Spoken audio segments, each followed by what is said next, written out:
गोस्वामी तुलसीदास जी, जिन्होंने श्री रामचरितमानस की रचना की थी, इस महान ग्रंथ रामायण की रचना करने के लिए तुलसीदास जी को अपने प्रभु श्री राम जी एवं पवन सुत हनुमान जी से प्रेरणा मिली थी। क्या आपको मालूम है कि तुलसीदास जी को हनुमान जी के दर्शन कराने में एक प्रेत ने उनकी सहायता की थी।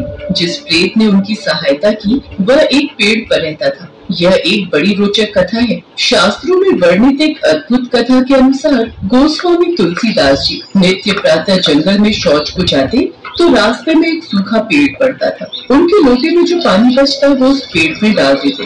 दरअसल वो पेड़ जल न मिलने के कारण सूख रहा था। उसी पेड़ पर एक प्रेत रहता था। वह काफी समय से प्यासा था क्योंकि उसे जल देने वाला कोई नहीं था। तुलसीदास जी रोजाना शौच पर जाते, जो बचा हुआ पानी होता वो उस पेड़ में डाल देते। अब तुलसीदास जी नित्य नियम से ऐसा करने लगे। जो वृक्ष सूख रहा था उसे नित्य प्रति जल मिलने लगा। अब उस प्रेत को वहाँ पानी मिलने लगा और उसकी प्यास बुझने लगी और वो सूखा हुआ पेड़ फिर से हरा भरा होने लगा। प्रेत प्रसन्न हो गया और तुलसीदास जी के सामने आ गया। प्रेत को सामने देख तुलसीदास जी थोड़ा घबरा गए।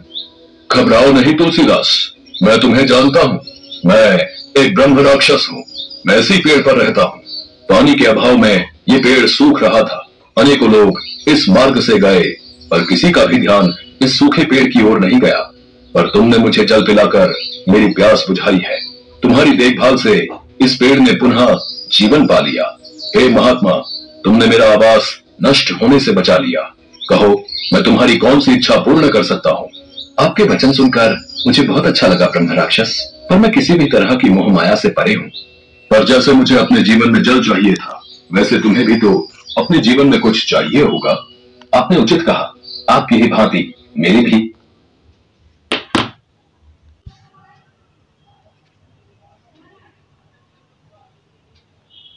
एक प्यास है।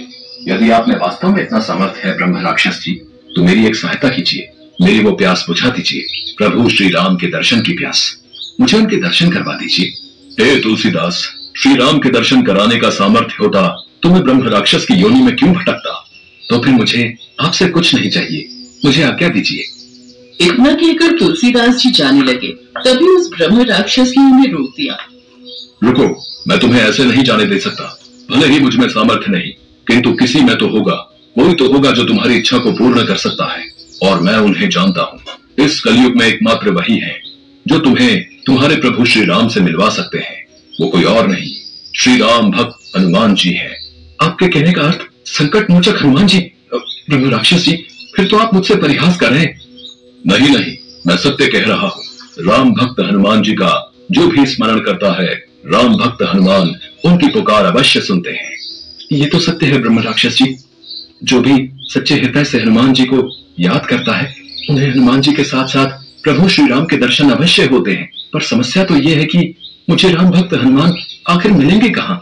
तुम उन्हें पहचानो या ना पहचानो, वो तो तुम्हें हर दिन मिलते हैं, तुम्हारी राम कथा पाठ में। क्या मेरी राम कथा में? हाँ, वो तुम्हारी ही नहीं बल्कि सबकी राम कथा पाठ में आते हैं। कोई भी राम कथा पाठ बिना उनके पूर्ण नहीं होता। तुमने उन्हें अवश्य देखा होगा। जहाँ राम का नाम है वहाँ भक्त हनुमान जी अवश्य होते हैं। प्रेत की बातें सुनकर तुलसीदास जी सोच में पड़ गए।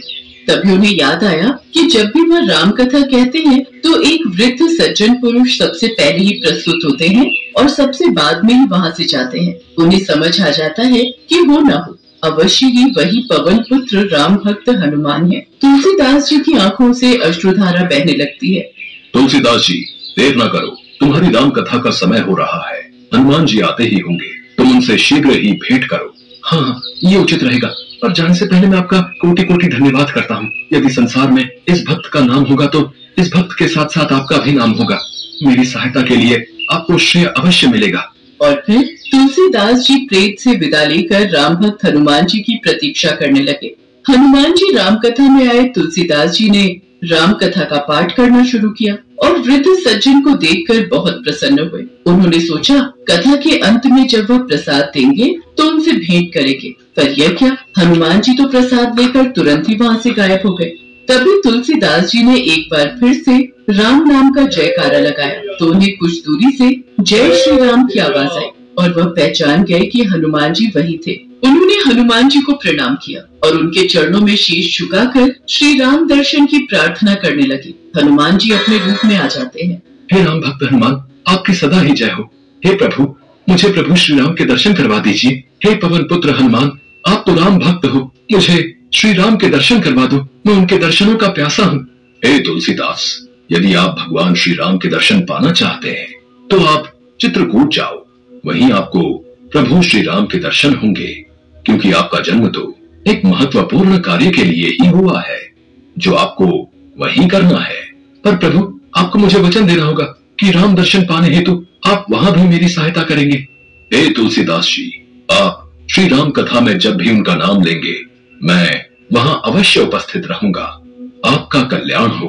और फिर राम भक्त तुलसीदास को आशीर्वाद देकर पवन पुत्र हनुमान जी अंतर्ध्यान हो गए। ये पूर्णतया सत्य है कि जो कोई भक्त प्रेम पूर्वक भगवान श्री राम कथा का पाठ करते हैं, भक्त हनुमान राम कथा में अवश्य उपस्थित रहते हैं और उन भक्तों पर अपनी कृपा रखते हैं। राम भक्त हनुमान की कृपा से उन भक्तों के सभी कार्य पूर्ण होते हैं। कहा जाता है कि जहाँ राम भक्त तुलसीदास जी को हनुमान जी ने दर्शन दिए थे, वही भक्त तुलसीदास जी ने संकट मोचन हनुमान जी का एक मंदिर बनवाया, ताकि लोग हनुमान जी की पूजा और आराधना करके उनका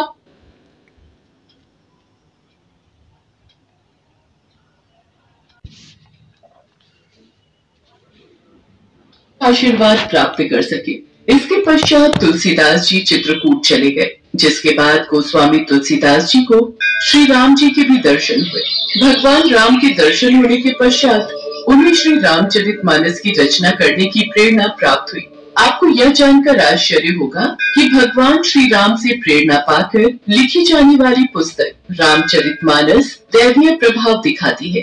किसी संकट के समय इसका पाठ करने से भगवान राम उससे मुक्ति दिलाते हैं। तभी तो कहते हैं कि भक्तों को सदैव अपने प्रभु पर आस्था और विश्वास रखना चाहिए, तो प्रभु के दर्शन अवश्य होते हैं और वे अपने भक्तों का कल्याण करते हैं।